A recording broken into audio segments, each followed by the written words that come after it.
You live in an apartment or a house? A condo. So condo.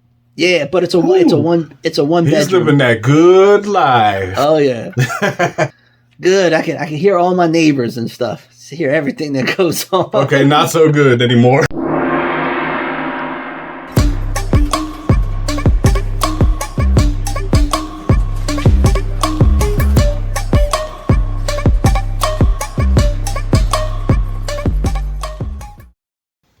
What is good, everybody? This is your friendly neighborhood Doctrinn coming at you live in effect, baby. I know it's a little old school, but hey, I'm feeling happy today, man, because I got a friend with me today that is somebody that I wouldn't normally interview on radio shows because we normally only interview artists. But this man happens to be an author, international author. In my book, he's the #1 bestseller. So, I got to give him props. But he is officially published. You can find his book worldwide. It's everywhere, man. This is my buddy right here, Heath Gertner, man. How you doing, bro? Hey, how you doing, man? Doc, thank you for having me on today, man. I appreciate it, and love talking to you during our normal conversation. So excited to be here with you on your show. Yeah, man. This is Neon SKYLINE episode 2 officially. We went from the first interview was a person who owns a radio network and a podcast and a ministry, and now we're talking to an official author, man. And speaking to an author, man, I'm still working on my book. I told you about that, so that's going to take me forever. Yeah, and I got to tell you one thing is, don't forget, authors are artists too. We might not paint, yes. we might not be putting lyrics to music, but especially poetry, authors are artists, man. We're maestros with the pen. So this is your first official book, right? My first official book. Okay, and it is titled "Dedicated to My Muse and Other Inspirations." Yes, sir. Okay, so that is on Amazon and in bookstores as well? Well, it's on Amazon. It's in Barnes & Noble's link, and it's also on authorhouse.com, which Authorhouse is my publisher. We need to get Morgan Freeman to narrate the book and then put it on Kindle or something. I would love to have Morgan Freeman narrate my book. I would love to have Morgan Freeman narrate my life. He's just got the perfect voice for it. Yep. Him or James Earl Jones. Those are the people you want talking about your life. You done lost me. I don't even know who that is. James Earl Jones was Darth Vader in the original Star Trek movies. The voice. Oh, the original ones back in the day. Yep. The "No, I Am Your Father" one. Exactly. Okay, not this new stuff. They keep coming out with Star Wars movies. It's ridiculous, man. Yeah, it's yeah. I'm still with the old school stuff, and I got to tell you, how you began the show today. That's exactly how it was done back in the day, and before podcasts, when it was just a regular radio show or something like that. Man, that's how we started stuff. Hey, man, I'm gonna start every show a little bit differently. It just depends on who I'm interviewing, and I just go with the vibe of the person I'm talking to, man. Nice. So for the people who don't know you, tell the world a little bit about yourself, man. Like, who are you? What do you do?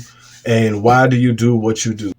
All right. So, as he said, name's Heath. Been writing poetry for a while, but more than that, and I think more importantly, I did 20 years of youth programming at Boys and Girls I don't Clubs. know why I thought you were about to say, yeah, and I did 20 years in prison. And I'm like, all right, hold on a second. Well, I didn't know about this. We're going way off out there. Yeah, well, I am from Jersey, so it's not like it would be unexpected if I said 20 years. But 20 years of youth programming, like JCCs, YMCA's, Boys and Girls Clubs, that kind of stuff. Always trying to give back a little bit, and even now, I work with the what's called the kayak unit for Ocean County, which is the Children's Interagency Coordinating Council. Sometimes that is just so hard to say, but like I said, we call it kayak for short. Where we're just we're basically like a middleman. So when people need to get services, whether it's mental, physical, emotional kind of stuff, homelessness, particularly with the kids. So again, with the Children's Interagency, we find ways to get them to connected to providers like Preferred Care, or Preferred Health, or behavioral specialists, or like if it's an eating disorder, Hidden Valley, stuff like that, so that we can get them the help that they need. So my life has pretty much always been spent giving back to kids. I mean, yeah, that's important, man, because I feel the same way. Because when I did a TV interview one time, and somebody asked me, why do I do the music the way I do? And what is like one of my reasons for doing it that way? And I said, I really do want to reach the kids. I want to give these kids something to hope for. I want to show them that there's more than just what you're seeing in cinemas. There's more than what you're just seeing on the streets. This is reality, and reality will punch you dead square in the face if you don't tackle it from the jump, man. So, that's important, and everybody needs help sometimes. And if you're helping the youth, man, I know that, you're doing something special. You probably touched hundreds of kids' lives and really affected them in a positive way. So I got high respect for you, brother. No, I appreciate that. And I always tell people, it sometimes it takes one incident to get you moving in whatever direction you're going. And for me, it was when my friend James Lynn passed away. So we had played ball, sports. He came to my house for birthday parties and stuff growing up. But as we got older, we were always friends, again, still playing football together in high school, everything. But, he went a little bit off the tracks a little bit, even though he knew he could always, come to my father or whatever for help. And the last time I remember seeing him alive, he was talking about how he was changing his life and doing, this and that. Then the next thing I know, he was visiting some of his old friends and got shot in the back of the head in Trenton. Jeez, next thing I know, I'm in at his funeral talking to some of the guys, and it's like, the feeling that they had was, it's not going to change anything. We're still going to do what we're doing. And, we feel bad and we know we shouldn't be doing this, but what else do we do? And it kind of hit me. And I always remember what James had said about my dad. One of the things he said, he knew he could talk to my dad, but he just never did, kind of thing. And I was like, well, you knew you could come to him and stuff. So, but like I said, that kind of stuck with me. And my realization at that point is that sometimes kids, even though they know they can go to certain adults, won't go to certain adults just because of where they are. And after school programs specifically, which is again more of what the Boys and Girls Clubs, JCCs, that kind of stuff, they provide a different dynamic for kids. So it's easier to talk to them and work with them and influence them in a way and have them feel more comfortable to talk to you, I found. And that's why I went to do it. So all that work that I did with kids is really in, for James, kind of, in a way, just to, So it's kind of like, what did we used to have back in the day, man? Cub Scouts, but with like more benefits to help you mentally and with your whatever situation you're going through in life. Yeah. So now, whereas the like Jewish community centers and which are the JCCs, YMCAs, where they work directly with the kids. Now what I'm doing is, and it's actually supporting families also, but I'm working kind of as that in between, where instead of doing direct programming with them, I'm finding ways to, or not just me, but the entire agency. We work for the Department of Human Services in Ocean County is what the umbrella is finding ways to get them whatever services they need, and that's important. It's like working at one level when you work directly with the kids and you see the kind of stuff that they need, but you can't connect them with anybody. You're still feeling at a loss, because no matter how much you do, that kid's going to still go home maybe, homeless, or that kid's still going to go home and not have enough food on his table, or, he's going to go home and he's still going to go home to like maybe an abusive, mom or dad or something. Whereas now I'm at a position where if people are calling, we're running trainings for providers and teachers, and we're running,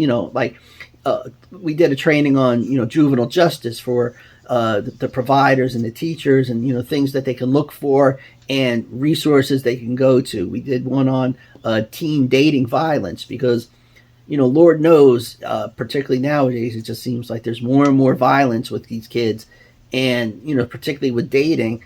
And so we run a program teaching people, the providers and the teachers, what to look for, and again, what resources, if they see a kid's in danger, if they see there's an issue, where they can send the kids, and that's the important thing, is like that next level, which is why I'm really excited about working there as well. So that's one thing I don't tolerate, man, is abuse toward children. That's Yep. like that right there to me is like right up there with pedophilia and all of that nonsense, man. If I see you do something like that, I will not hesitate to slap you right back to Africa if you're black, smack you to England if you're white. I could say both because I'm black and white, so I don't care. Yeah, I'm not trying to be offensive, but I slap the race out of you. Yeah, I'm with you, man. It's what it's like, and I feel like it's an old school mentality in a way. It's like that bar that we used to have was set at a certain standard, and it just keeps getting pushed just a little bit each generation, and it's like being pushed a little too far. And I'm like, we need to bring that back. We need to say, nope. This is where our tolerance ends for that kind of ridiculousness. And stuff. Yeah. So no, I'm with you on that. But yeah, so that's work wise. That's kind of what I do. I again, my whole life has pretty much been spent trying to do stuff for kids, make their lives better and everything. So. And then with the poetry aspect, I wrote for a while, and it always seems like I'm doing things in memory or something for somebody else. Again, with beginning working with kids, James, my friend James Lynn got me started on that because of his unfortunate passing. God rest his soul. Yeah, definitely. He was a great guy. I so many stories that I cannot put on air, but we could talk about them later. Okay. Hey, hold on, man. What am I getting myself into? Yeah, he's my boy, but I gotta respect him. Don't want anything online. I got you. But yeah, so I did that, and then with the poetry, what it was my mom had always pushed me to publish. She would read some of my poems, and she would say, why aren't you getting this published? Why aren't you doing this? And, especially as a guy, there was two things. It was, first of all, it's kind of personal. Don't kind of want it out there. And secondly, it was like, come on, Mom. Why am I going to publish anything? But what happened was, because she was my mom, now it's probably like 7 or 8 years ago, I kind of started to do a book, but without anyone's knowledge. So I was going to surprise her with it. And unfortunately, and again, everything's a lesson, right? I was taking my time. I was finding excuses, and we can talk about what some of those reasons were, a little later. But I was finding excuses, and then unfortunately, she passed away, and it kind of took the wind out of my sails. Number one, with respect to, I just lost my mom, and as far as the book goes, I was writing it to surprise her, right? So it was kind of like, well, she's not here. I could have finished the book, and I know I could have, but I didn't.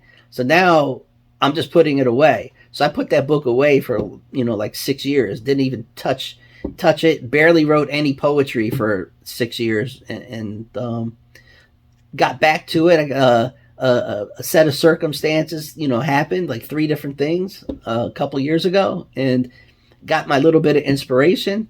Hopped on that train and got the book published in time for her birthday, for her memory.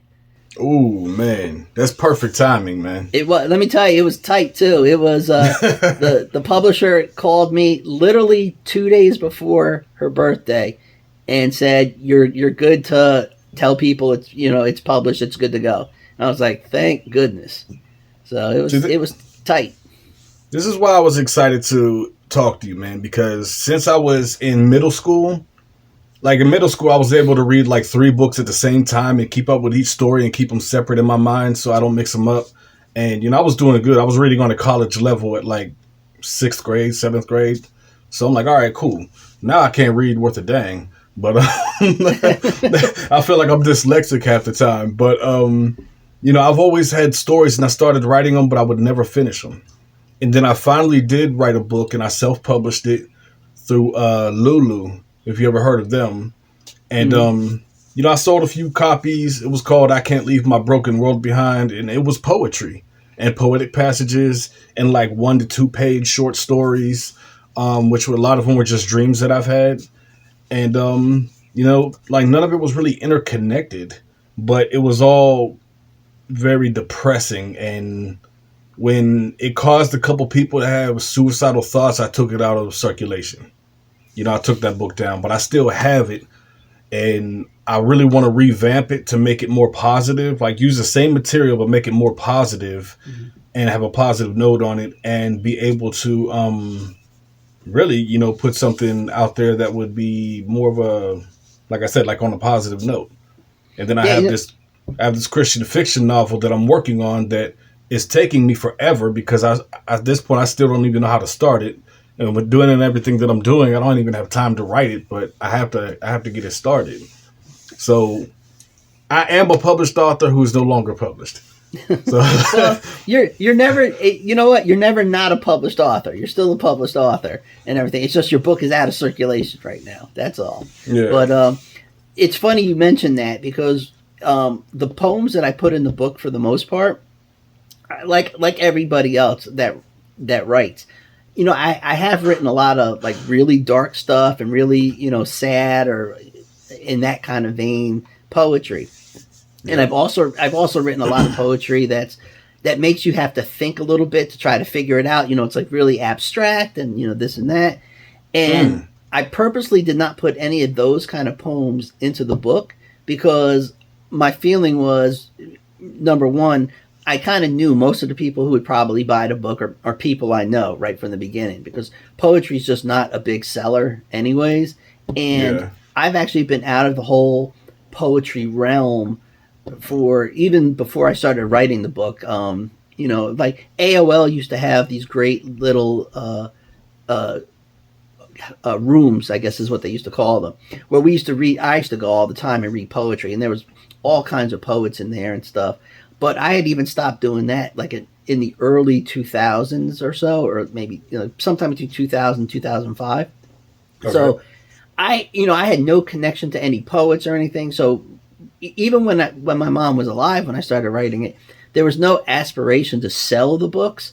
It was just to get it published, so my mom would be proud, right? Because you always want to do, you got good parents, or you have someone who loves you. You want to do something to make them proud, and so that was my whole thing. And because I knew who my audience would probably be, I was let's not put stuff in there that makes them run. And maybe bring me someplace and put me in a padded room, or look at it and be like, what the heck is this guy talking about here? So I kind of all the poetry I did in my book, it was all abstract. Man, I let a few of our mutual friends, I'm not going to mention names, but I let a few of them, just like yourself, I let them read 1 or 2 of them, and they said, well, this doesn't even make sense. I'm like, just take it however you would want to take it, man. I mean, it's abstract. I got a moth in my studio, man. That's all right. I don't know how a moth got in the studio. I got my cat, so she's sitting there. Well, see, yours is a pet. Mine is a pest. That's true. Can't argue there. I'm gonna go around and find holes in my shirts and stuff now, and I can't. I could have swore I killed it like 5 times, and it just won't die. Yeah, well, I gotta tell you, man. She may be a pet, but there are oftentimes she is a pest, and I too have holes in some clothes because of her. So, hey, but shoot, but actually, it's funny. Today is the day that I got her. So 2 years ago. 2 years ago today was her gotcha day. What's your cat's name? I don't say her name online and stuff. I apologize and stuff. I keep that to myself and everything. It's inappropriate, isn't it? We'll talk about it offline and stuff. So I'm just looking at all the times that I've talked to you and how I've gotten to know you, and I'm just thinking in my head, like even last night when we talked, we were cracking jokes. I'm looking at the kind of jokes you were cracking. I'm sitting there like, all right, man, I'm trying to think, what are you calling this cat that you cannot say online? Am I going to have to bleep this out or what? Like, what's going on here, man? And you know what? It's funny because it goes back to something we were talking about the other day, right? Where, particularly because I work with kids for so long, is always trying to model the correct behavior, right? So one of the things I used to tell kids all the time, like, you could say certain things in your friends group because if you're tight with them and, you know, whatever, that's different. If you say stuff like online, especially nowadays, like online or just in like general meetings where it's not like your tight group, people could take that because they don't know you. They could take it all kinds of different ways and do all kinds of different things. And all of a sudden you get yourself in trouble because people misinterpret not just what you say, but they misinterpret who you are and your character. So between friends, you can say whatever you want to say and everything, and you're fine. But yeah, on when you hit that other stuff, you gotta be careful. Dude, you gotta DM me the name of this cat. I need to know. Yeah, I absolutely need to know. I feel like this is gonna be funny. Oh, no, okay, so your book, dedicated to my muse and other inspirations. Now, I cracked the joke before the show. You know, that is a long title for a book, and this is why, because like there's this death metal group called Nile. If you've ever heard of them, it actually sounds familiar. I'm not big into death metal, but I think their name sounds familiar. Yeah, like the Nile River in Egypt. Their whole theme is like ancient Egypt and stuff like that. So I bought one of their albums, and I guess it was like the best of. It was like something of the Catacombs or whatever. And they had a 10-minute song called "Eat of the Dead," which apparently the whole song is just about how, and it's nasty, man. It's like how maggots are eating your body or something. I don't know. I don't understand why. And then most of it's instrumental anyway. And then they had a 2-minute song, which, if I'm saying the name correctly, it was like papyrus containing the spell to resurrect the mummified army of the Dragon King from he who lays in the water. That's a mouthful. I'm like, seriously, for a 2-minute song, that's all of it. And then I think it mentioned something about, crocodiles too. I don't even know, man. It was just extremely long, and it's hard to remember. So what made you like pick such a long title for the book? So all the poems in the book, none of the poems are about my mom. So I just want to throw that out there. So when I was writing the book, a lot of the poems, there used to be someone in my life who I used to call her my muse. And I could just get inspiration from her. She could just walk past me and I would just get inspiration, to write a poem or something. Okay, so this was like an ex-girlfriend or something. Not really an ex-girlfriend, just someone I was really close with who meant a lot to me. And she, but from her, and not just her, but just from general, one of the things I've discovered about my writing process, I don't know how everybody else does it, but for me, is I will take something and see something, and then I could start writing a poem from it. But I have to allow myself to feel. So that's how you start. Like, matter of fact, a few days ago, I was at a bar, and I've been going there for a long time. I know the bartender, and I wrote a poem like on a napkin for her, just based off of a sentence she said to me. And she looks at, she's like, that's like incredible. I want to say that is the muse right there, man. Because like, and I the reason I'm saying that is because somebody said, I forget what the word was, but just one word, I forget what it was. It was something close to like dedication or something. That one word gave me an entire idea for a whole short story about like, a girl who moved into an apartment and there's a ghost haunting her, but she has to like, the ghost really is trying to like direct her and scare her toward the body so she could be discovered. And then the person that killed her goes behind bars in the end. So, that's kind of a generic story anymore. It's been done a million times. But, it was just based off of somebody saying one single word. So that's how you know you're creative, man. Yeah. You talk to somebody and you just wrote a whole poem right there. Exactly. So, but the thing is, I always told my friend who was my muse that she would be the only person. See, I'm so old school. My word is bond, right? So I told her there would never be anyone else I would call my muse except for her. But there are some poems in here that are, other people inspired me to write. So I differentiate between who my muse is, because no one else will ever be my muse, and other people who have inspired me, or other things that have inspired me to write poems. So that's why, I tried to include the whole gambit on the thing. So, okay. Yeah. So I'm gonna backtrack. So did you say you were writing poetry all your life, or it's just something that started at some point for your mom? I've been writing poetry, forever. And matter of fact, so even going from high school and earlier and stuff, so I had always written some stuff. So that thinking process was always in me. But I never. It was one of those things. Did I ever think about publishing? No. It was me. It was my mom. Publish, and it was me saying no because it's personal. Guys don't share their feelings like that. I know that one. Yeah, exactly. But at the end of the day, like I said, I had the best mom in the world. So she wanted me to publish, and at the end of the day, I was going to do it to surprise her. And like I said, unfortunately, I took a little too long. So hopefully she's up in heaven and happy that I did it for her still. And yeah. So, but yeah, been right. So I'll tell you, I will say this. I love George Mason. I actually have my George Mason sweatshirt on right now. Who is George Mason? George Mason University. That's actually where I met a couple of our mutual friends. Christian being one of them. And I was, at the time when I was there, their English department did not give minors in English. So I would, at almost every other school, have a minor in English, but I don't from George Mason because they didn't do it.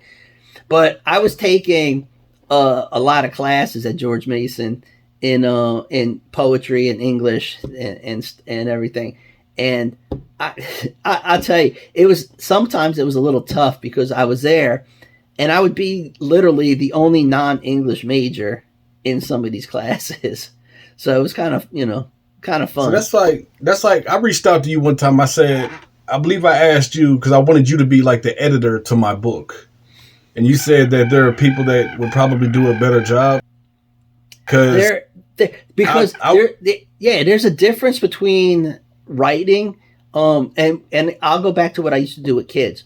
So when I used to, all my programs that I used to do with the kids, with writing involved, I would tell them, don't try to edit as you write, and then go back and edit, because you want to make sure you get your thoughts down, and then you can go back and then fix everything. Oh yeah. Editing is tough, and because as you're reading, you got someone else's thoughts. Now, I would go over their stuff and give them ideas and say, potential thoughts, but there are a lot better people who can edit than me. Editing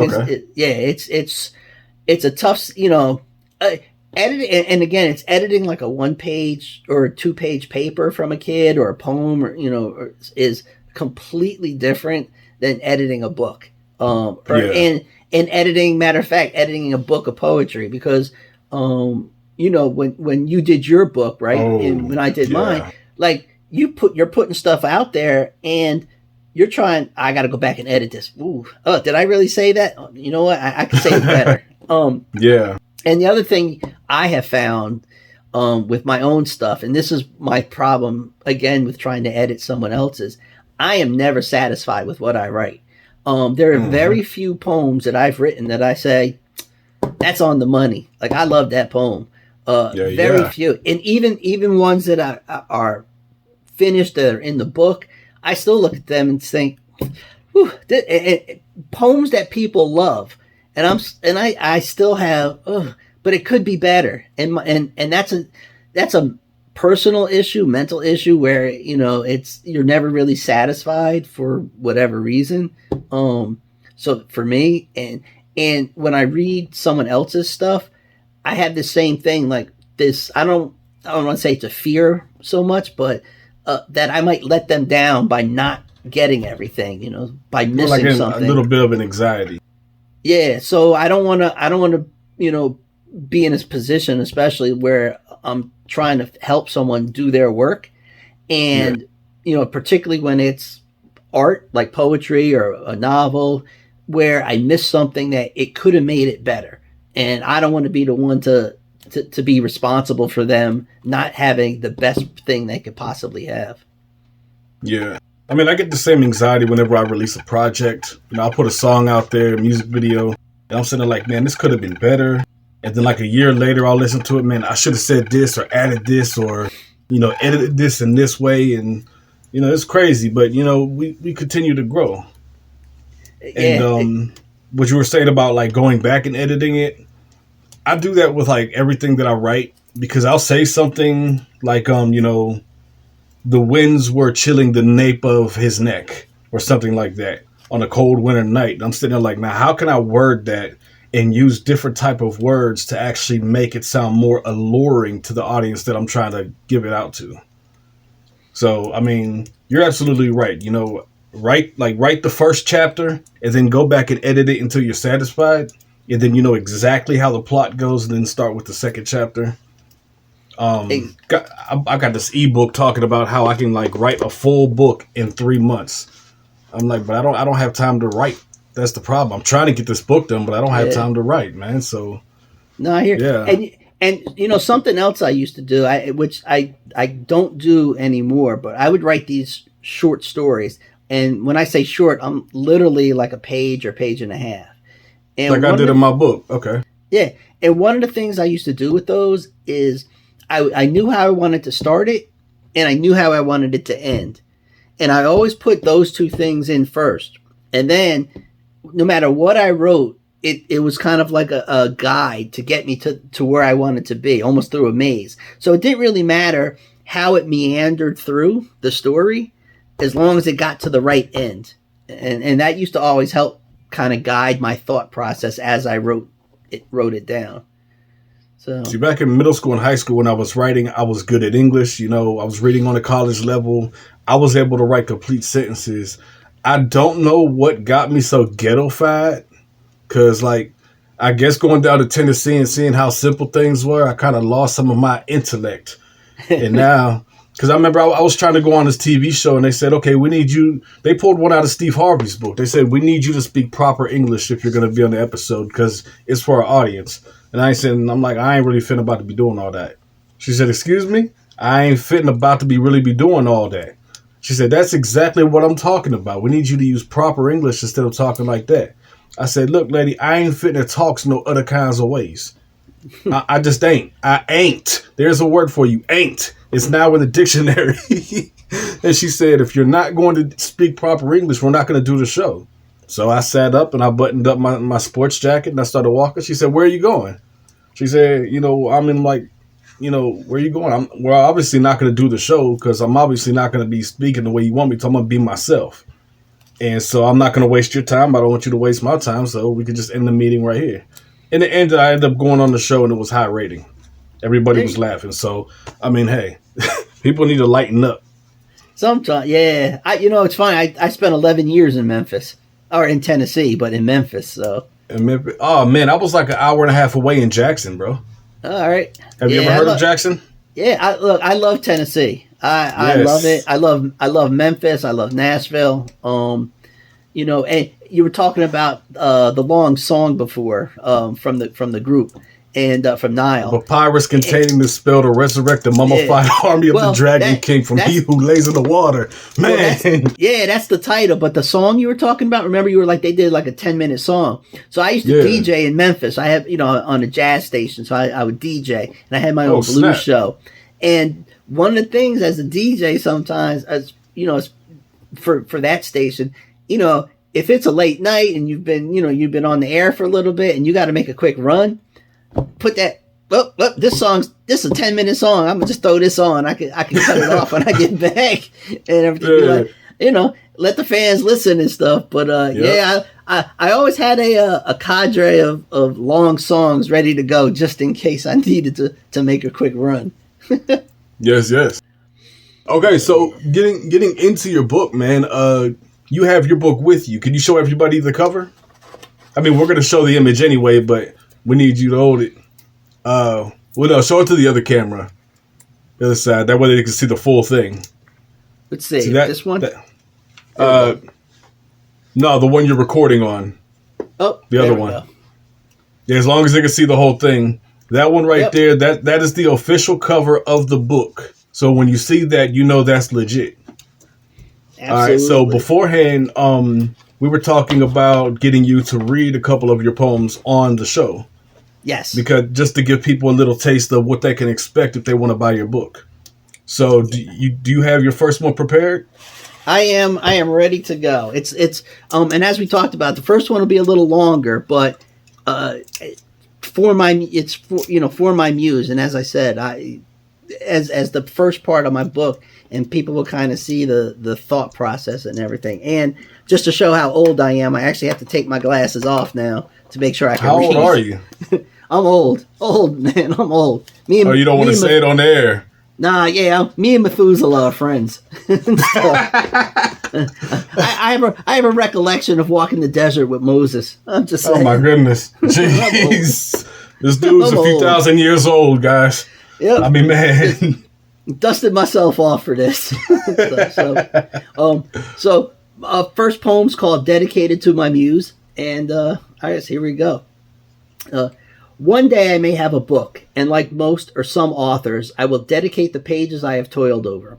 For my muse it will read, and I will go on to tell how I still miss you. I will explain to my readers how so many of my poems, stories, vignettes, or other prose were inspired by any number of important people, or people in general, who have passed through my life like so many ticks of the clock. But no other but you, has ever enchanted or delighted my heart, so as to subjugate my whole being like light caught in a black hole. I will tell how so many years have passed and I have still not escaped your voice, how it echoes in all my work, background music to every inspiration I have had. I will explain how in your eyes I found my soul, in your heart I have left mine, how in each breath that leaves my lips I feel your name. I see you are in every star that heaven shines in each night, each drop of sun that pours down like so many tears I have cried. How I hear you in each whisper of the wind, each gentle rustle of every leaf. I will explain how I surrender to you the way the day succumbs to the night, and how in that semi-conscious state, where daydreaming takes place, where one can control the dream, I visit you. I hold your hand, I walk with you and talk with you. I love you. And how the words I write there are always right. I will tell the reader how I say them over and over so that they wash over me like waves, but once gone from the dream, they fade the way footsteps wash away along the shore. How the imprint remains, so I quickly write, trying to fill in the gaps as an archaeologist pieces together the past. I feel the words, your voice, sighing in my heart, and I know I have failed again, as a tide of sadness cleans away the last memories of that last dream. And I will tell my readers that somewhere in forever, I will recall each beautiful note you and I shared in my dream. And I will share them with all, so that they too can touch some heaven they desire. They will understand when I do, I will no longer write. My circle will be complete, my heart finally whole. I will need no more inspirations, no more sprites, no more angels, and I will end the dedication of my book to you, my one and only muse. I will sign it, I miss you, and still forever love you. Don't take this the wrong way, man, but you're giving me chills over here. Nah, man. Like, dude, I'm just looking at your word usage, your phraseology, and I'm sitting there like, man, this is deep.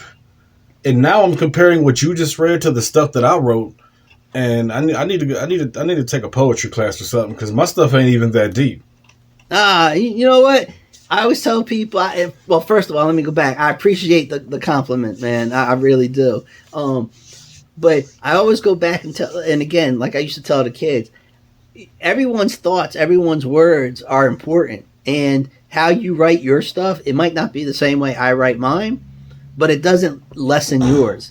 And that's the beautiful thing about art, right? Like, anyone's music, anyone's poetry, anyone's books, anyone's paintings, they all speak, and they all speak a different way, and it's how someone wants to write and or express themselves, and it's one of the reasons why. And again, I always say, going back to kids, I never really wanted to change what they wanted to say. I might have tried to help them find a better way, maybe to say, you know, to maybe keep in a rhyme scheme sometimes, but never change what they're feeling and what they're trying to express. So, yeah, man. So, anyways, I appreciate that you liked it. No, I'm sorry for the silence. It just got me in deep thought now, man. It's like, dude. Yeah. We're gonna have to take that and make that like a short for. I don't know how long it took you to read that, but if it was like 60 seconds, we're gonna definitely make that a short, bro. Because, jeez, dude. Thank you. I honestly appreciate that. Mm-hmm. It's kind of like a little touch of light with a little touch of darkness, with the hint of transformation of the heart, inspiration, and showing that whatever side of life you're on, there's always another side, if that makes sense. That's how I interpret it. Yeah. So, you know, it's funny, and I don't know if I'll read the other one because it's mainly due to time. So that was my first poem, right? And it talks about my muse and how she inspired me. So the last poem in my book, which is actually one of the best poems probably in the book. I mean, people are, you know, they tell me this all the time. But we're going to read that one then. We're going to make time. We will make time, man. Yeah, because that last poem, it kind of flips it a little bit. And this is one of the things people like, where it doesn't speak for the writer talking about his muse. It kind of puts it from a muse's perspective once they lose their writer. And it's a whole different aspect. And it's it's pretty, that one's pretty deep. Nah, it is, bro. Because, like, man, you just got me thinking about life now, man. Like, on my last album, I dropped a song called Summer Nights, because after everything's done in the day, you know, I might have a stogie and be out on my porch. And, you know, I just meditate on everything from, you know, what happened during the day to what happened all my life. I meditate, I recollect, I reflect, and, you know, interpret that as who I am, who I'm becoming still. Because I feel like every day is a journey. And I think as a poet, you would understand this the most.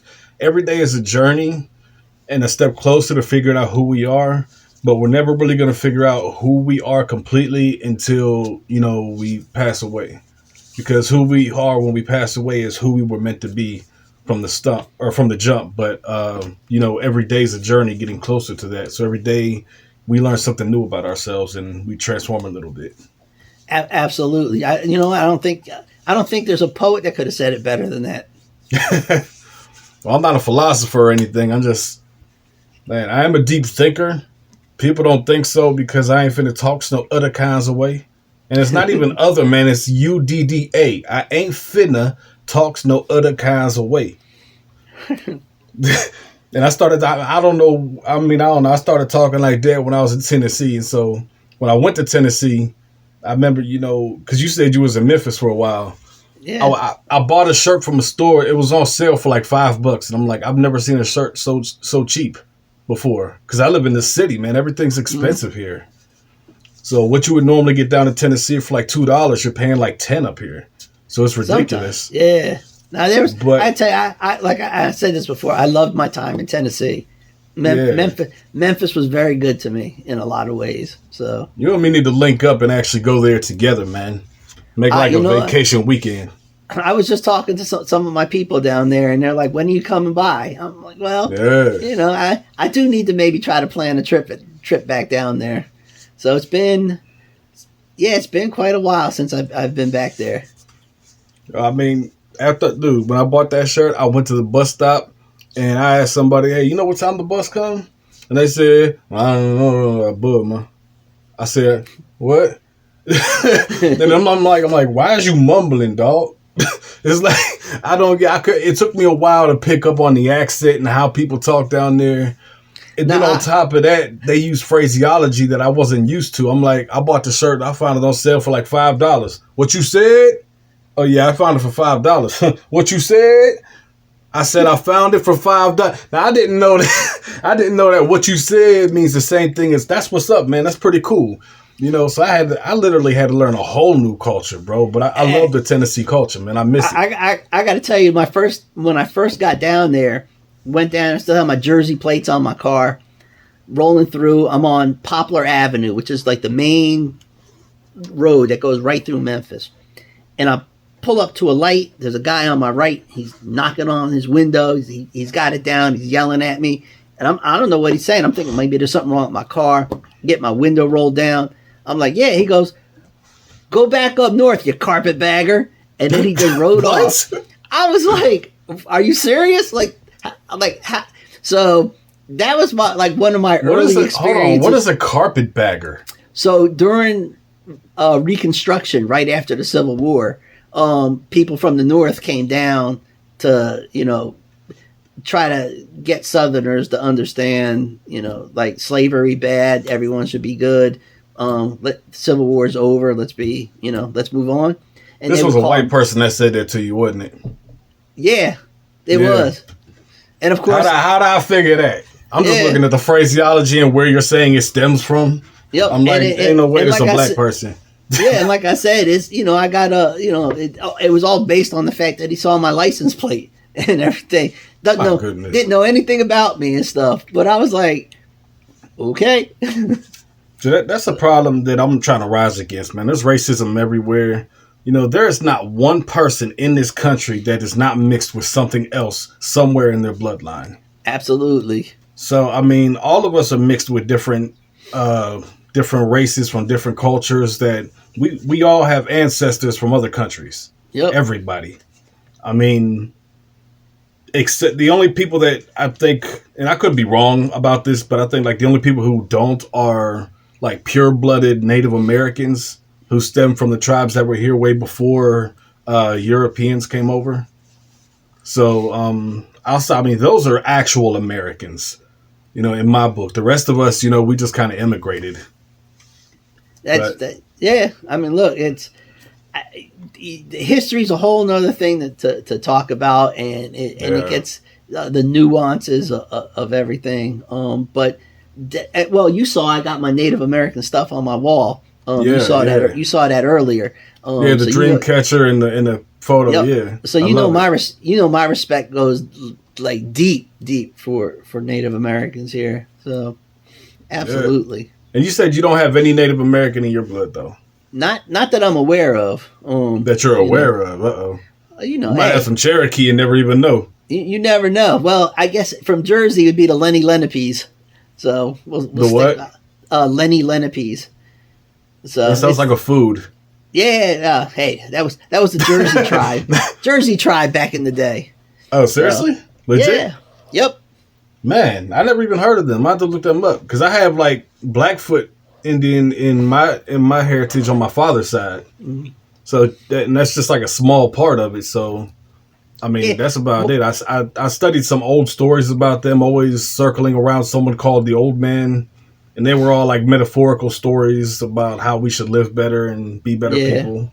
Well, it is, and it's a shame, but most people, what they know of Native American tribes, they know the big ones, right? The Sioux, the Cherokee, Seminoles, stuff like that. But they won't know a lot of like these little tribes that were in and around. So yeah. So I'm gonna have to link a Wikipedia page down at the bottom of this video, man, just to just to give people like, I don't know, is there like a Wikipedia page that lists all the original Native American tribes? Probably. I wouldn't put it past it, or there's probably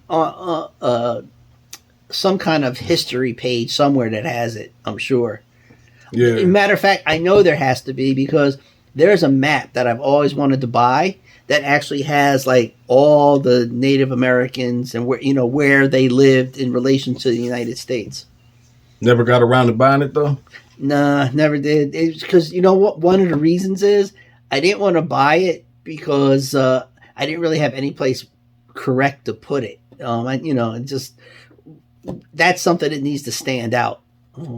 So I just never really got to it, but it is there. I mean, if you put it like, how big is it? I'm sure you could buy different sizes, but for me, I would want to get it so it stood out, so that it would be more easily readable. Because you don't want something that, like you get something like that where you're trying to show the respect, and then people can't read, like, some of the stuff, and they're like, oh, I hate to say it, but people are, I won't say, if it's too difficult sometimes, they won't follow through. It won't keep their interest sometimes. So yeah, I'm the same way. I'm not even gonna lie. I'm the same way. Yeah, I think we all are. It's not like to some degree. Yeah, it's not a knock on anybody, but that's why, like I said, if I get something like that, like it's got to be, I have to be able to present it properly so that it does it justice.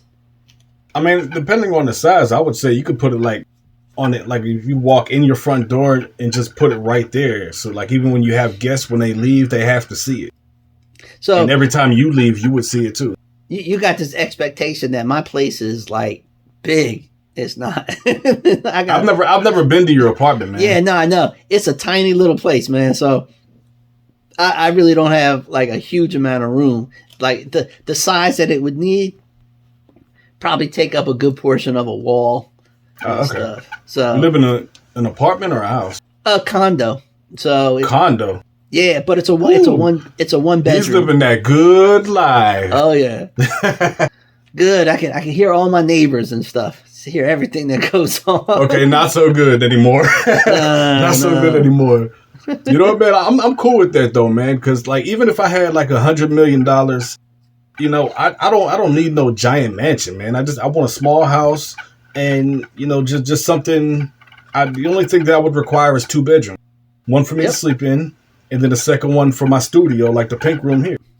I'm the same way. I tell people all the time, the only thing I would do if I won like Mega Millions or something like that, I would try to buy the house I grew up in back.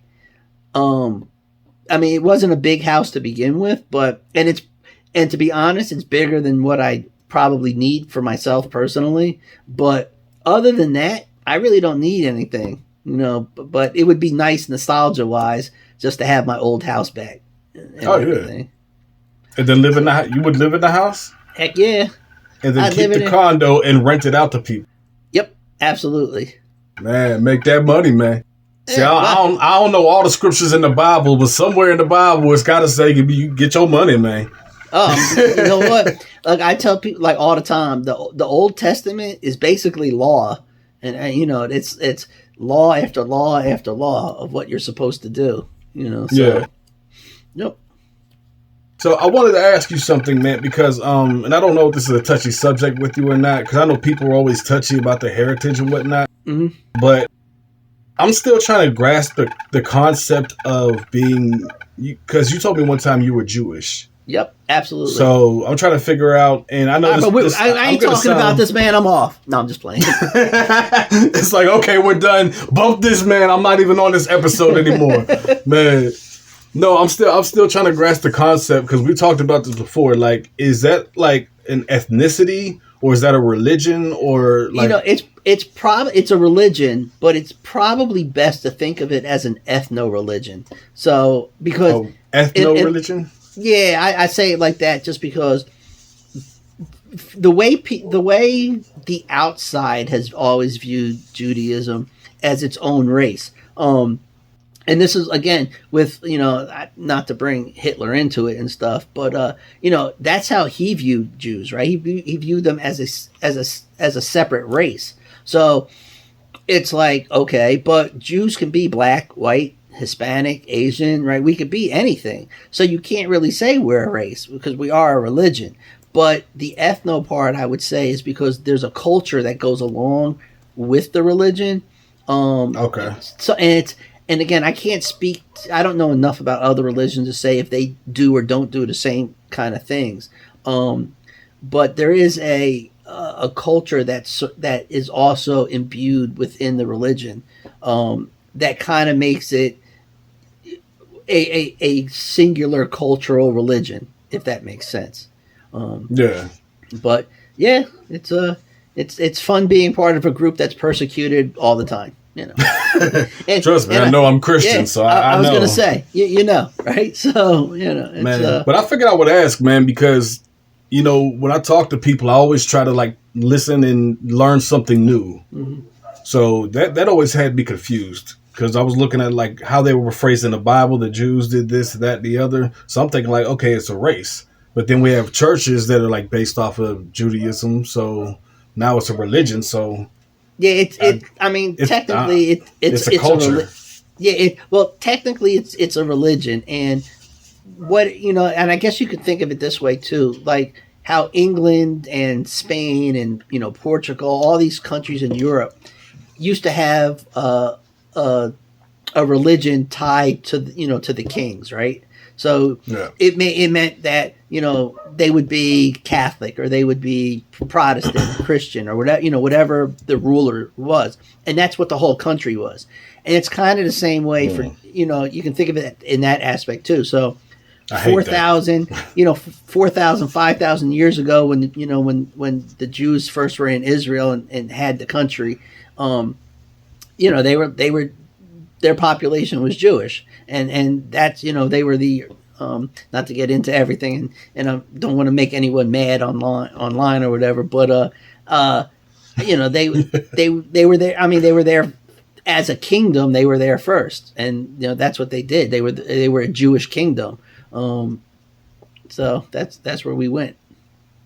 Fair enough. Yep. We did stray off topic a little bit. I wanted to ask that because I was confused about it a little bit. No, it's all good. And you know what? And we've talked about this before, and with other groups that we're involved in with some of our outside friends, one of the greatest things that I think we have an understanding is we respect everybody's differences because we know we're all different.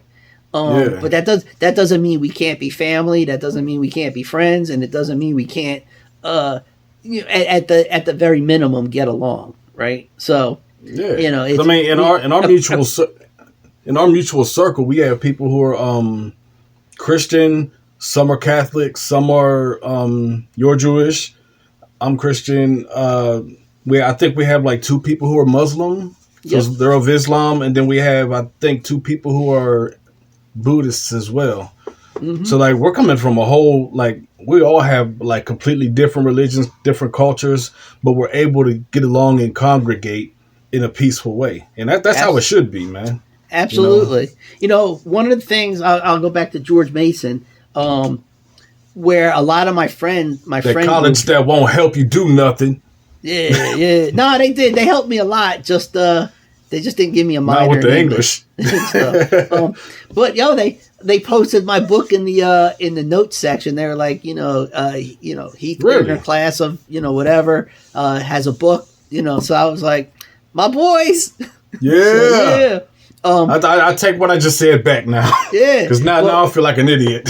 But you know what? One of the things I loved about George Mason when I was there, one of the reasons I met so many different people, it comes down to there was this one day, there was this kid named Steve, and he lived with the, I don't remember, his roommate's name was, it's killing me. I can't remember his roommate's name. We're just going to call him Frank.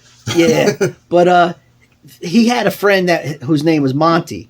And so Steve was white. He's American, but he lived kind of in England for a while and everything. So he didn't have a full American experience, I guess is the best way to say it. His roommate was very understanding. I'll say it that way, in terms of teaching him, I guess. Yeah. Monty, who was his roommate's friend, was a little more radical, I guess is the best way to say it. And something happened one day, and a big argument started in the hallway, and on the 3rd floor, right? So I'm on the 1st floor. I'm on the 3rd floor generally, but I was there, so we start talking, but it wasn't like an argument where people were yelling and screaming at each other. It was the type of argument that you would hope happens in every university. So people were respectful. Someone would give an opinion, someone else was giving an opinion. But what was happening was people were coming out of different rooms on that floor, including the RA, James, who I'm still very good friends with. And so at all of a sudden we had like black guys, white guys, Christian guys, Catholic guys, you know, like Asian guys. Like we had this whole diverse group of people having a deep conversation that started with what could have been something very bad, right? Like this white guy saying whatever he said. I don't even remember, you know, it's been so long, but I don't remember what he said. But saying something that set off this black guy, right? So he's got that initial thing where it could have exploded into something horrible. But instead, what happened was this whole group of people became friends. And then we had our own rec basketball team, you know, that we played on campus, and we stayed friends, you know, like I still talk to, again, James, this guy Tack I talked to, who's in Japan. His name is Tack. Yeah, I don't remember his full name, but we just always called him Tack. I would say like Tack. It sounds like a rapper name. Like, is he a rapper or something? Nah, he's not. He's actually he does good work. He works for the United Nations, but with I can see it. People look, you know, that are displaced and everything, or at least that's what he was doing. Displaced? Yeah, you know, who are escaping, you know, countries and, you know, whatever and stuff. So he's done good work. And a couple of years ago, he actually got back to the United States for like a minute, and I was able to catch up with him, which was that's awesome. Yeah, one of the most fantastic things. And and I still talk to, you know, John and some other guys and stuff, so we're still friends. But really, it all started from that conversation, and like I said, and these are the type of experiences more people should have with respect to understanding differences in people, that people can come at things from different angles, and people might not even agree with everything, but you can have a good conversation and still be friends with everybody and still respect people if you all come at it in a proper way. And I give matter of fact, I give James the biggest credit in that, because James was the RA on the floor. So he kind of made sure everything was led in a respectful path also and everything. So, you know, I don't know if he's ever going to see this, but James, giving you a little shout out, my man. Hey, man. You friends with him on Facebook? Yeah. I'm definitely going to tell him about this. So, yeah. Send him the video, man. Shout out, my brother. Good man. But yeah, so it was, you know, it was a good time and everything. But again, that's one of the things that I've always taken with me also, that when I go, you know, any of those times I work with kids when I was doing those programs, try to get that same kind of influence. It's okay to disagree with people, but you know, you got to do it in a proper way. You know, we don't need to be throwing down all the time and stuff. I think that's what they call, you know, just agree to disagree. It is. At the end of the day, that's exactly what it is. But because in our mutual circle, you know, we all have different beliefs religiously. Yep. So like, I don't believe in their gods, they don't believe in mine, and so you know, in a nutshell, it's like you can't just like cut somebody off because they don't believe the same thing you do. That's just a butthole move. Exactly. You know, so I mean, I would talk to and like, you know, we're not bringing up names, but I would talk to one of our people because they're of Islam. And every once in a while we get in a conversation because I'm trying to learn more about what Islam really is and what it's about. Because when people think of it, they think the first thing to come to their mind is radical terrorists. I'm sitting there like that. That's just, you know, I hate radical anything. Like, I'm a Christian. If you're a radical Christian, I just don't like you. Simple as that, because you're forcing your religion down somebody else's throat. Otherwise, you're threatening them. And I'm like, that's not how. We need peace. Yeah. I'm gonna say the most corniest thing on the planet, but it's still true today. Can't we all just get along? Yeah. You know what I mean? I'm gonna tell you. So going back to what my job is with kayak, and we run these trainings. We actually, one of our trainings was a multicultural training that we did. So it was a 4-hour training. I know. You know, we're going to rotate people through and stuff because you can't get every culture in a 4-hour training. You just can't do it. And the reason is, again, because it's not just learning about the culture, but for our training purposes, it's, how to properly interact with people from these different cultures to get them to the resources that they need. Because some cultures might not be as ready to maybe go see a mental health expert, right? Or they may not be ready to go see,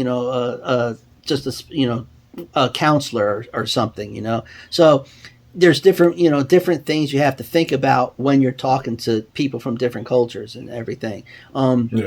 But it was really fascinating. And the last one that we did this year, so we had someone who spoke on Hispanic and Latinx, someone who spoke on Islam and Muslim, and then someone who spoke on Jewish culture.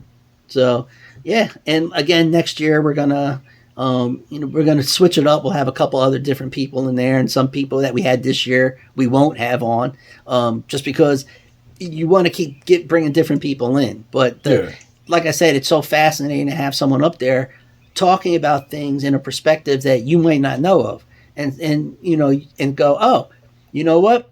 That explains why this kid that's in my class didn't want to do X, Y, and Z, and now I have a better idea of how to help him get to this point where he can get his help and stuff. So yeah, I know this is going to sound like a joke, but I'm actually being serious. Do you have somebody? Because it's a whole nother culture, though. But do you ever have somebody come in and talk about the hood culture? No, you know what? But what that would. So it's interesting you say that, because I've had kind of this conversation with some people that, there's a difference in cultures between urban and rural, and urban and suburban. Those are all different cultures in a way. To get to what you're talking about. And but I said hood though. I'm talking about. I know. Well, no, I understand, but it kind of falls into that same thing, though. It's like there are different when you start looking at different aspects. So it becomes a little difficult to say, like how far do you want to keep breaking it down? You know what I'm saying? So it becomes very difficult. So you can't, even like I said with my thing, like I was just talking about, like rural, urban, suburban, it's still going to be difficult to break it down like that, because you really still want to get to the people.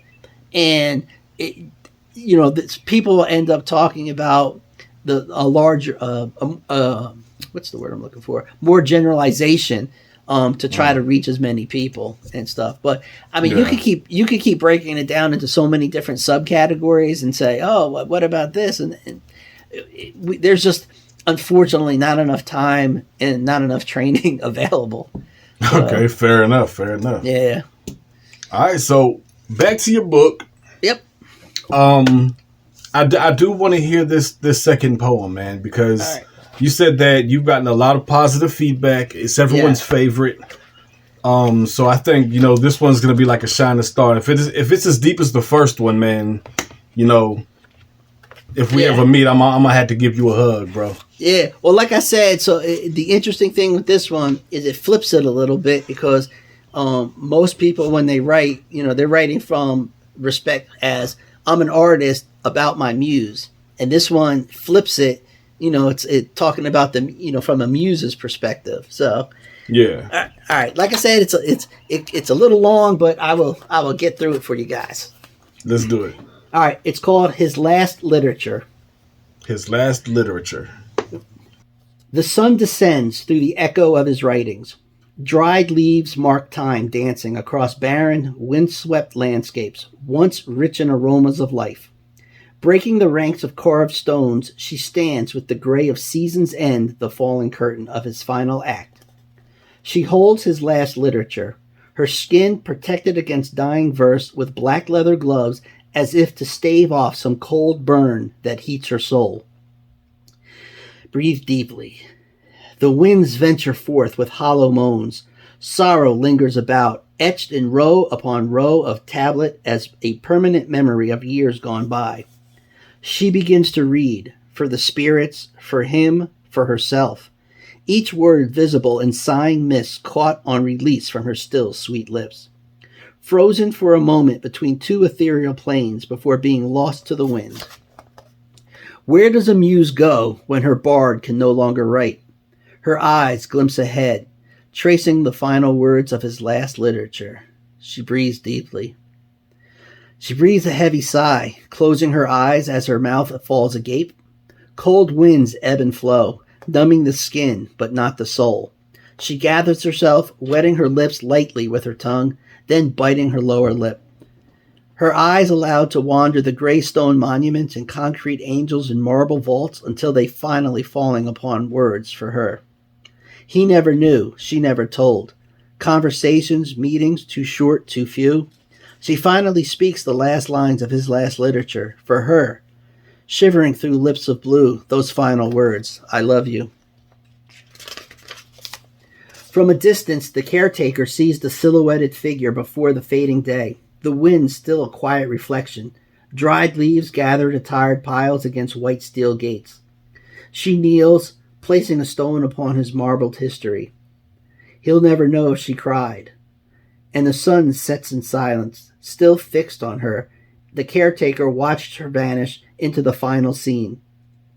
Sometime tomorrow, he'll find a pair of dried leather gloves cast aside on a grave day as white snow frosts the stone forest he is charged to tend.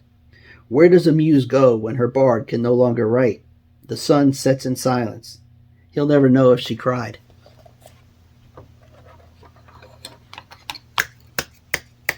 I don't know if people still snap during poetry, man, but hey, man. Dude, Thank you, man. I appreciate that. What inspired that one, man? Because, like, I'm like literally, I got like when you were doing this one, I can like envision everything in my mind. Yeah, so I honestly, it was one day I was talking to somebody and I can't remember what came up, but we were talking about my actual muse and talking about because I write so much based on inspiration that I got from her. They were like, what happens if you go? Like, and I was like, that's kind of interesting. I don't know. I don't know if she's going to cry. I don't know. Who knows what's going to go on? I'll have passed along. But it's an interesting concept. So I was like, I'd like to think about that. And this is what came out of it. And in my heart, I was just kind of feeling, what, how would she, react? And what would it be? Would she miss me? And people can interpret, some of the things in there the way they want to interpret it, I guess. But even though I feel like I'll never know if she cried, in my head, the fact that she was there means that she cared.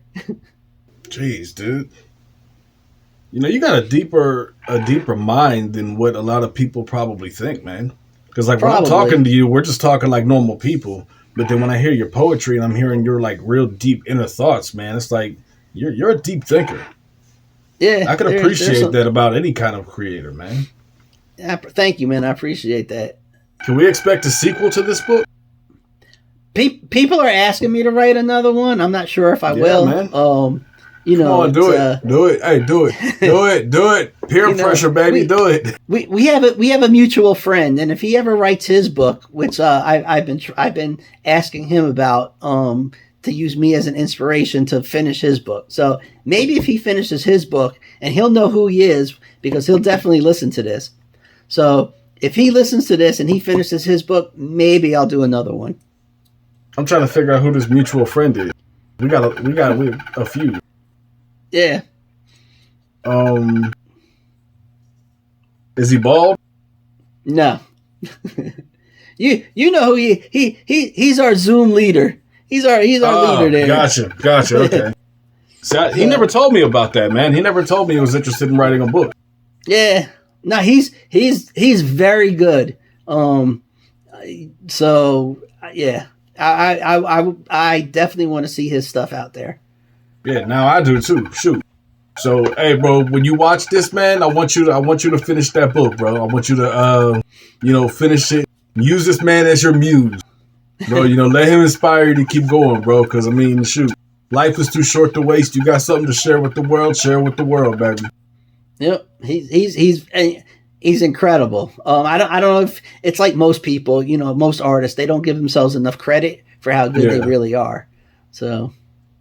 I don't know, man. I don't think my music's too good. A lot of people say they love it, but I don't see it. See, same thing. It's like you never really appreciate how good you are, and it's difficult to take a compliment because you sit back and you're like, yeah, I appreciate it, and you smile, and like even now, it's like, thank you, man, I appreciate it, and from the depths of my heart, I do. But there's always that little part of me going, am I really that good? I'll tell you what, man. I'm a realist in real life, so I'm gonna tell you like it is. You know, if your stuff is crap, then your stuff is crap. I will tell you. I might not tell you on the air, but I will tell you. But if I say on like literally on a show or on the air that I like something, then I really like it. Because I'm not gonna be fake like that. And I'm sitting there thinking like now when I'm gonna redo my poetry book and publish it, but when I do, now I got to get deeper into it because I'm looking at how deep your poems are. I'm like, I got to match this, man. You know, I know it's not a competition, but it's like I'm right here and you're way up here. So I got to got to get it even, man. Nah, I appreciate it, man. Honestly, I do. Shoot. Well, hey, man, this was a pretty cool interview. I'm glad to have you on the show, man. I am too, man. I'm glad you had me, man. I'm glad we talk about it all the time. Friends supporting friends. Absolutely. And down for all you Gen Zs out there, I'm going to use y'all slang. Down below in the descriptions, you're going to be able to find the plugs, the sauce, the I don't know, what else do these kids say these days? I think you pretty much hit it. Because I mean, I was just interviewed by Steadfast on his show, and he said some stuff from the Generation Z, and I said, "What are you talking about?" Because people like you and me, we're old heads. We're a lot older. Yeah. So when we're actually trying to tell these kids, like, I think that's pretty cool, man. You know, I might have changed this, but, you know, if you're happy with it, I'm happy with it. You know, at the end of the day, what they're hearing is, hey, man, can't nothing pop off until the bottle caps and splinters touch the underbelly of the soul, B. I don't even know what I just said either. It's funny though, because one of the things I do miss from working directly with kids is being up to date on every new slang, every little bit of new verbiage and stuff that's out there. Yeah. It was always nice to be able to be someplace out and be old. Some kids say something, my friend's like, well, what? And then me just come up with, oh, this is what he meant. It was always nice to be ahead of the game. So I will admit that is a little sad on my part that not working directly with them anymore. I don't have that special in anymore with all the new stuff. And that's how you know we're getting old, because we have no idea what these kids are saying anymore. Exactly. And on my end, being a musician, man, now we got mumble rap. So it's like, I'm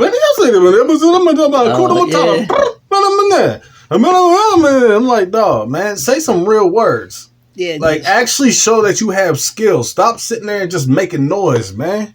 Mumble rap. Look, I will always say those old school, from the beginning dudes that I grew up with. Yeah. Give me like still to this day, probably one of my favorite ones is New York, New York. It's like New York, New York, big city of dreams. Everything in New York ain't always what it seems. Yeah. So, yeah, that was just back in the day. And then Houdini, man, I would listen to Houdini, all those guys from back then and stuff. You listen to NWA? I did not listen to NWA, but I did listen to whatchamacallit. I can see them in my head. See, this is another sign you're getting old too.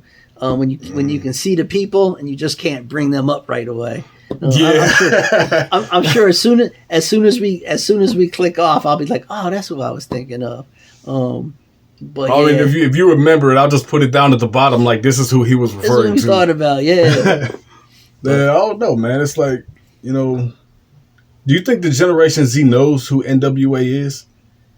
I'm sure some of them might be, because my feeling is, and not that I've listened to a lot of the stuff that comes out anymore from these newer people, but I'm positive, just like they used to sample stuff from earlier, I'm sure people are still sampling stuff, and there's still somebody sampling something from them and trying to get away with it, and people don't even realize it. So. Because I talked to this kid one time and he said he listens to old school music. I'm like, old school rap? He said all the time. And I'm like, all right, you know NWA? He's like, yeah, man, I got like every song by them. I'm like, all right, what does NWA stand for?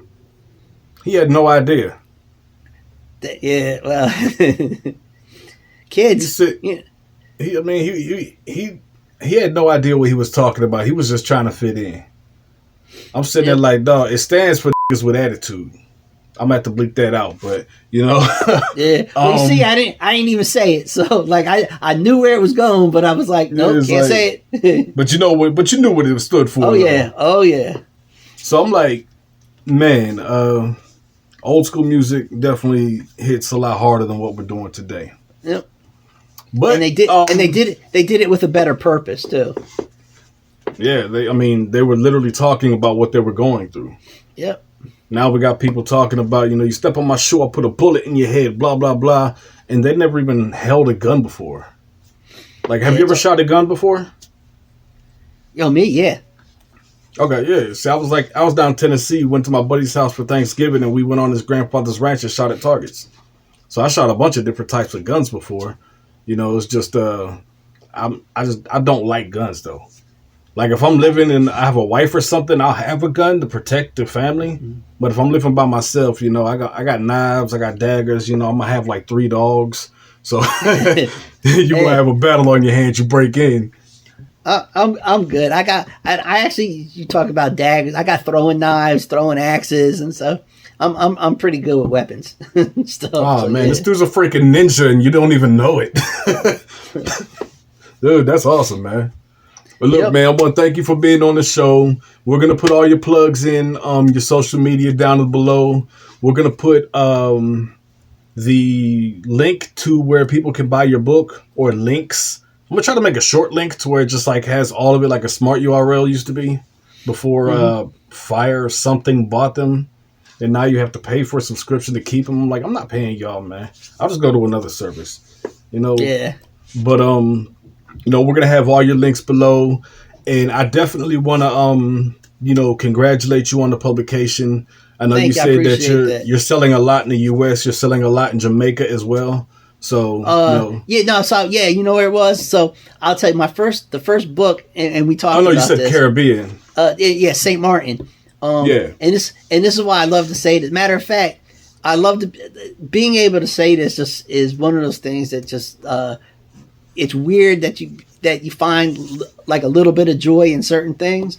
But when I sold my first book in St. Martin, so that was the first time it was a book outside of the United States. So all of a sudden you become an international author as soon as that first book is sold. And in St. Martin also, I did I've done a couple book readings here, in New Jersey and everything. But I did a book reading in St. Martin as well. So again, it's weird to say kind of, but at the same time, it makes you, it kind of pumps you up a little bit, and you can say, I've done book readings in multiple countries and stuff. It's like, it's it's a little things, but you're always happy with that. That's something to be proud of, man. To be internationally known like that. Yep. I mean, so shout out to the Caribbean for supporting this man. If you're from other countries, man, definitely check out his book. This as you already have seen during this episode, he's a deep thinker. He gets his point across in a way that, really makes you think about different aspects of life before you come to a conclusion. So it really makes you think and get you in a deep state of mind. So, shoot, we got to find someone to narrate this book, man. And you should probably just narrate it yourself and throw it on, what is that, Amazon? What do they own, that audiobook thing? Yeah, something. Yeah, I don't like my voice. I don't like my voice enough to do that. So, bro, I don't like my voice at all, but I'm still doing music. You got to have that motivation, bro. Hire somebody, man. Hire Morgan Freeman then. If I could, if I run across him, I definitely will. Shoot, man. But all right, man. Thank you for being on the show. You're welcome back anytime. I'm hoping that you put out a sequel to it, man, because this book is doing very well. like I said, as far as I'm concerned, this is a #1 bestseller in my book. Obviously, this is something that we need in libraries as well. If you haven't put it in there, libraries, throw them into some cafes for people to just sit down and read while they're sipping their coffee. This we need to get this book known worldwide, in a broader range, man. Because this can appeal to people of, like, just by the way you phrase things, this is going to appeal to people of a lot of generations. So from Generation Z to the baby boomers. As we used to say back in the day, from your lips to God's ears. From your lips to God's ears? Yep. That's before my time. Yeah, that's what I said. That's what I said. I'm old, man. It's back in the day. So if you say it, hopefully God will hear it and He'll make it happen. Let me ask: are you and the guy that you were talking about before, who's working on finishing his book? Are y'all about the same age? I'm older than him.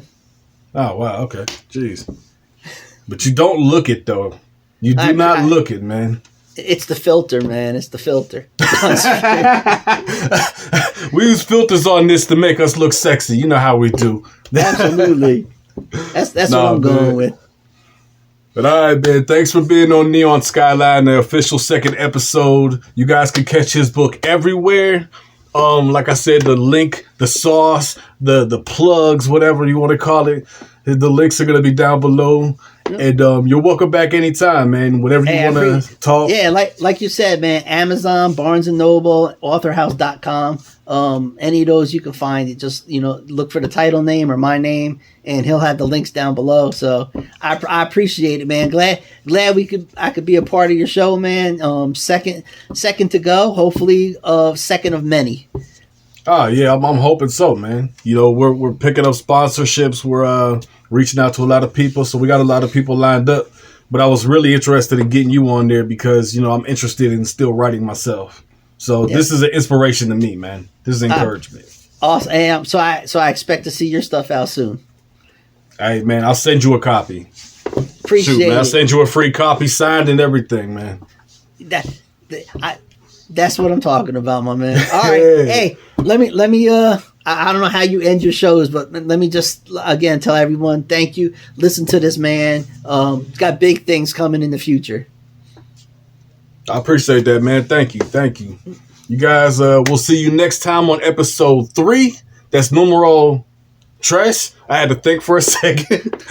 Me no speak English sometimes, so I don't be speaking English that good. I ain't got no reason to be trying to speak other languages. But we'll see you on episode 3, and you guys have an amazing week. And Lord willing, this episode has really inspired some of you guys to really vent your feelings out and possibly even become a writer yourself. So if you're inspired to be a writer, or somebody, share this with them, and I'd appreciate it if you guys would drop a comment, a like. And share it with somebody, man. Even if they don't want to write, this can inspire them to follow their dream in other ways as well. Because this man is a deep thinker, as you can see. Please support his book. Please buy it. I'm telling you, you will not regret it. If you love poetry, or even if you're not even into poetry, this will get you into poetry. I'm telling you guys, man. So appreciate you guys for tuning in, and I will see you guys next time on episode 3.